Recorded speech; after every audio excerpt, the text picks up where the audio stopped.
పుష్ప 1, పుష్ప 2 ఈ 2 సినిమాల ద్వారా ఆయన సంపాదించుకున్నటువంటి క్రేజ్ అంతా ఇంత కాదు.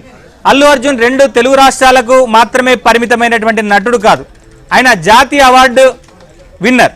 మరోవైపు ప్రపంచ దేశాల్లో కూడా అల్లు అర్జున్ తాను చేసేటువంటి సినిమాల పట్ల వివిధ దేశాల్లో అభిమానులను కూడా సంపాదించుకున్నారు. ఇవాళ హైదరాబాద్లో జరిగినటువంటి ఈ సంఘటన వైపు ప్రపంచం మొత్తం కూడా చూస్తుంది. ఇప్పటికే అల్లు అర్జున్కి నాంపల్లి కోర్టు రిమాండ్ విధించినటువంటి నేపథ్యంలో ఇక హైకోర్టు అల్లు అర్జున్ విషయంలో ఎట్లా వ్యవహరించబోతుంది అనేటువంటిది మాత్రం ప్రపంచవ్యాప్తంగా తెలుగు అభిమానులు, అల్లు అర్జున్ అభిమానులంతా కూడా ఉత్కంఠగా ఆశగా ఎదురు చూస్తున్నారు. సో హైకోర్టులో అల్లు అర్జున్ క్వాష్ పిటిషన్ మీద విచారణ ప్రారంభమై దాదాపుగా 45 నిమిషాలు గడుస్తోంది. ఇంకా ఈ అంశం పట్ల వాదనలు ఇంకా జరుగుతూనే ఉన్నాయి. ఇటు గవర్నమెంట్ ప్లీడర్స్ అలానే అల్లు అర్జున్ సంబంధించినటువంటి ప్లీడర్స్ మధ్య వాదనలు జరుగుతున్నాయి. హైకోర్టులో మా ప్రతినిధి ప్రవీణ్ ఉన్నారు అల్లు అర్జున్ తరపున లాయర్లతోని. అసలు అల్లు అర్జున్ తరపున లాయర్లు అసలు ఈ అంశం పట్ల వాళ్ళ దగ్గర ఉన్నటువంటి మెరిట్స్ ఏంటి, ఈ కేసు నుంచి తాము ఎట్లా రిలీఫ్ పొందుతామనేటువంటి ఆశతో వాళ్ళు ఉన్నారు, తెలుసుకుందాం. So Praveen, go head. Right, ప్రస్తుతం అయితే మాత్రం తెలంగాణ హైకోర్టులో విచారణ కొనసాగుతుంది. ఇప్పటికే అల్లు అర్జున్ తరపున నిరంజన్ రెడ్డి తన వాదనలు కూడా వినిపిస్తున్నాడు. పబ్లిక్ ప్రాసిక్యూటర్ కొద్ది నిమిషాల క్రితమే తెలంగాణ హైకోర్టులో ఒక అంశాన్ని కూడా చెప్పడం జరిగింది. అల్లు అర్జున్ ఇప్పటికే రిమాండ్ విధించారనేటువంటి అంశాన్ని కొద్ది నిమిషాల క్రితమే కూడా చెప్పడం జరిగింది. మరోవైపు ఇప్పటికే అల్లు అర్జున్ తరపు న్యాయవాది నిరంజన్ రెడ్డి కూడా కింది కోర్టు ఒకవేళ రిమాండ్ విధించినప్పటికీ కూడా మధ్యంతర బెయిల్ ఇవ్వచ్చు అంటూ కూడా ఒక అంశాన్ని కోర్టు దృష్టికి కూడా తీసుకురావడం జరిగింది. పలు సుప్రీంకోర్టు జడ్జిమెంట్లను సైతం కూడా ఉదాహరణగా అక్కడ వాదనలు కూడా వినిపిస్తున్నటువంటి పరిస్థితి కనపడుతుంది. మరోవైపు కంప్లైంట్ ఎవరైతే ఫిర్యాదుదారుడు ఉన్నాడో అతను ఇచ్చినటువంటి కంప్లైంట్లో కూడా ఒక అంశం ఉంది. అతను కేవలం నో ప్రాపర్ ఫెసిలిటీస్ అంటే అక్కడ సరైనటువంటి ఏర్పాట్లు చేయలేదనేటువంటి అంశం మీదే తను కంప్లైంట్ చేశాడు తప్ప ఎక్కడా కూడా అల్లు అర్జున్ పేరును మెన్షన్ చేయలేదనేటువంటి అంశాన్ని కోర్టు దృష్టికి కూడా తీసుకురావడం జరిగింది. మరోవైపు హైకోర్టులో పబ్లిక్ ప్రాసిక్యూటర్ తన వాదనలు వినిపిస్తూ ఈ కేసులో 7 మంది నిందితులను ఇప్పటి వరకు అరెస్ట్ చేశామని, ఇందులో చాలా కీలకమైనటువంటి ఆధారాలు ఉన్నాయి, టెక్నికల్ ఎవిడెన్స్ ఉన్నాయి, వీడియోలు సైతం ఉన్నాయి, కాబట్టి వాటన్నిటిని ఐడెంటిఫై చేసిన తర్వాత నిందితులను అరెస్ట్ చేశామనేది ప్రస్తుతం అయితే ప్రభుత్వం తరపు న్యాయవాదిని తన వాదనలు వినిపించడం జరిగింది. ప్రస్తుతం నాంపల్లి కోర్టు వద్ద కూడా ఇప్పటికే అల్లు అర్జున్ ను ప్రొడ్యూస్ చేసినటువంటి పరిస్థితి కనపడుతుంది. నెక్స్ట్ స్టెప్ ఎలా ఉండబోతుంది అనేది మాత్రం చూడాల్సినటువంటి అవసరం ఉంటుంది. ప్రస్తుతం ఒకసారి న్యాయవాదితో మాట్లాడదాం. అసలు ఏంటి ఈ రోజు జరిగినటువంటి అరెస్టు తర్వాత జరిగినటువంటి పరిణామాలన్నీ మీరు చూశారు, ఏంటి నెక్స్ట్ స్టెప్ ఎలా ఉండబోతుంది? సార్, ఇప్పుడు అల్లు అర్జున్ గారిని సుమారు 3 గంటల టైంలో కోర్టు ముందల హాజరుపరచడం జరిగింది. కోర్టు ముందల హాజరుపరిచిన తర్వాత తను అడ్వకేట్ని అపాయింట్ చేయడం జరిగింది. Every accused is having A right to appoint advocate. Remand యొక్క పేపర్స్ అన్నిటినీ కోర్టు ముందర ప్రొడ్యూస్ చేసిన తర్వాత ఆ రిమాండ్ని యాక్సెప్ట్ చేసి రిమాండ్ పీరియడ్ని 14 రోజులకి పంపించాలా, రిమాండ్ని రిజెక్ట్ చేయాలా అనేది that purely decision on the only honourable judge only. అయితే ఆనరబుల్ యొక్క జడ్జి యొక్క డెసిషన్ ఇచ్చే ముందల అడ్వకేట్ గారు ఎవరైతే ఉన్నారో వారి యొక్క వాదన చెప్పుకోవచ్చు. దేని మీద వాదన చెప్పుకోవచ్చు? The applicability of sections. ఏవైతే సెక్షన్స్ పెట్టారో ఆ సెక్షన్స్ అప్లికబిలిటీ అవుతాయా అవ్వవా? ఆ సెక్షన్స్ అప్లికబిలిటీ అవ్వలేదంటే ఎలా చెప్తారంటే the BNS act clearly says that the definitions of this section, ప్రతి సెక్షన్ కూడా డెఫినేషన్స్ ఉంది.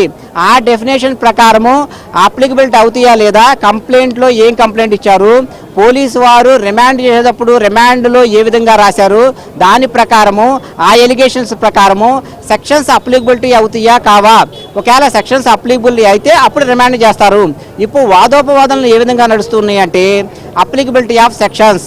The sections clearly says that is having a knowledge is అదేవిధంగా intention to the offence will be accord. ఇలాంటి intention ఉంటే ఆ విధంగా offence జరుగుతున్నది intention ఉండాలి. The only 2 kinds, only 3 sections in this case. Only the 1 section clearly says that culpable homicide. అంటే అతని యొక్క నాలెడ్జ్ ఉండాలి. ఈ విధంగా చేయడం వల్ల ఒక వ్యక్తి చనిపోతాడు, నాలెడ్జ్ ఉందా? లేదు. అదేవిధంగా ఇంటెన్షన్ ఉండాలి. నేను వెళ్ళటం వల్ల నేను intention, what is the intention clear చేసి దట్ నేను వెళితే అతను చచ్చిపోతాడు. ఇంటెన్షన్ ఏంటి? నేను ఒక యాక్ట్ చేయడం వల్ల ఇంటెన్షన్తో, అంటే ఒక మనిషి రోడ్డు మీద వెళ్తా ఉన్నప్పుడు నేను లేకపోతే యాక్సిడెంట్ చేశాను, ఇంటెన్షన్ ఉండాలి. Causing of offence with willing of the intention, there is no intention, there is no act. అదేవిధంగా సెక్షన్ 5 ఆఫ్ ది 1 ఏం పెట్టారంటే 34 కామన్ ఇంటెన్షన్, అంటే ఒక 10 మంది. ఇప్పుడు ఏంటంటే దీంట్లో అల్లు అర్జున్ గారు అక్యూజ్ నెంబర్ 11. ఇప్పుడు హైకోర్టులో వాదోపారులు కూడా అని చెప్తున్నట్టుగా 7గురిని పీపీ గారు చెప్పే విధంగా 7గురిని ఆల్రెడీ రిమాండ్ చేశామని చెప్తున్నారు. అందుకే కామన్ ఇంటెన్షన్ అంటే ఒకళ్ళకంటే ఎక్కువ ఉన్నారనుకోండి, ఇప్పుడు ఈ కేసులో 11 మంది కదా, అందుకని కామన్ ఇంటెన్షన్ 34. అల్లు అర్జున్ గారి యొక్క advocate is arguing that the applicability of sections applicability కానప్పుడు the remand will be returned. Sectionability applicability అవుతాయి అని జడ్జి గారు డిసైడ్ అయితే రిమాండ్ యాక్సెప్ట్ చేసి జ్యుడిషియల్ రిమాండ్కి పంపిస్తారు. ఒక అంశం అంటే ఇప్పటికే నాంపల్లి కోర్టు రిమాండ్ విధించిన తర్వాత హైకోర్టు ఇప్పటికిప్పుడు మధ్యంతర బెయిల్ ఇచ్చేటువంటి అవకాశం ఉంటుందా?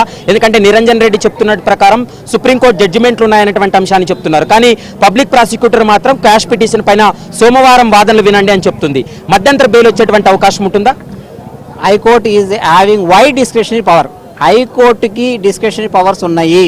High court is having wide discretion to grant a bail అనేది. ఒకవేళ జడ్జి గారు సాటిస్ఫై అయితే జడ్జి గారు satisfy will be grant bail. But you argue and quashing petition it will be not adjourned, it will be not postponed. Right, ప్రస్తుతం అయితే మాత్రం చిక్కడపల్లి పోలీసులు FIR ప్యాష్ చేయాలనేటువంటి పిటిషన్ కి సంబంధించి ఇప్పటికే అల్లు అర్జున్ తరపు న్యాయవాదుల యొక్క వాదనలు వినిపిస్తున్నారు. ఈ వాదనలో ఒక కీలకమైనటువంటి అంశం ఏంటంటే, ఒకవేళ కింది కోర్టు రిమాండ్ చేసినప్పటికీ కూడా దాన్ని అంటే మధ్యంతర బెయిల్ ఇవ్వడానికి హైకోర్టుకి పవర్స్ ఉంటాయనేటువంటి అంశాన్ని ఇప్పటికే నిరంజన్ రెడ్డి కూడా తన వాదనల రూపంలో వాదనలు వినిపిస్తున్నారు. గతంలో సుప్రీంకోర్టు జడ్జిమెంట్లు సైతం ఉన్నాయి కాబట్టి సుప్రీంకోర్టు జడ్జిమెంట్లను కూడా ఉదాహరణగా తను కోర్టు చేస్తూ కూడా వాదనలు వినిపిస్తున్నటువంటి పరిస్థితి కనపడుతుంది. మరోవైపు హైకోర్టు కూడా కొన్ని కామెంట్స్ చేసింది. ఎందుకంటే ఇప్పుడు అల్లు అర్జున్ అక్కడికి వచ్చేటువంటి సమాచారాన్ని చిక్కడపల్లి పోలీసులకి సంధ్యా థియేటర్ యాజమాన్యం ముందస్తుగానే ఒక లెటర్ పెట్టింది. కానీ పోలీసులు సరైనటువంటి నిర్ణయం తీసుకోలేదన్నటువంటి అంశాన్ని కోర్టు దృష్టికి తీసుకెళ్లినటువంటి సమయంలో థియేటర్కి వెళ్ళడానికి ఆయనకి సినిమా నటుడు అనుమతి తీసుకున్నాడు కదా అనేటువంటి అంశాన్ని కూడా పబ్లిక్ ప్రాసిక్యూటర్ ఉద్దేశించి హైకోర్టు కూడా కామెంట్ చేయడం జరిగింది.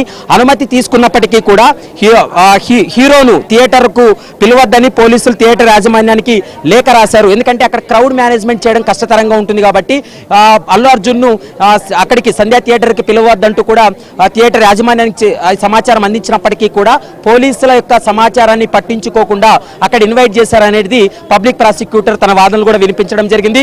ఇప్పటికే కింది కోర్టు రిమాండ్ విధించింది అని పబ్లిక్ ప్రాసిక్యూటర్ చెప్పినటువంటి సమయంలో ఒకవేళ కింది కోర్టు రిమాండ్ విధించినప్పటికీ కూడా మధ్యంతర బెయిల్ ఇవి ఇచ్చే అధికారం హైకోర్టుకు ఉంటుంది కాబట్టి మధ్యంతర బెయిల్ మంజూరు చేయాలంటూ కూడా నిరంజన్ రెడ్డి కూడా తన వాదనలు కూడా వినిపిస్తున్నటువంటి పరిస్థితి కనపడుతుంది. మరి ఈ రోజు వాదనల తర్వాత కోర్టు ఎలాంటి నిర్ణయం తీసుకోబోతుంది అనేది మాత్రం చూడాలి.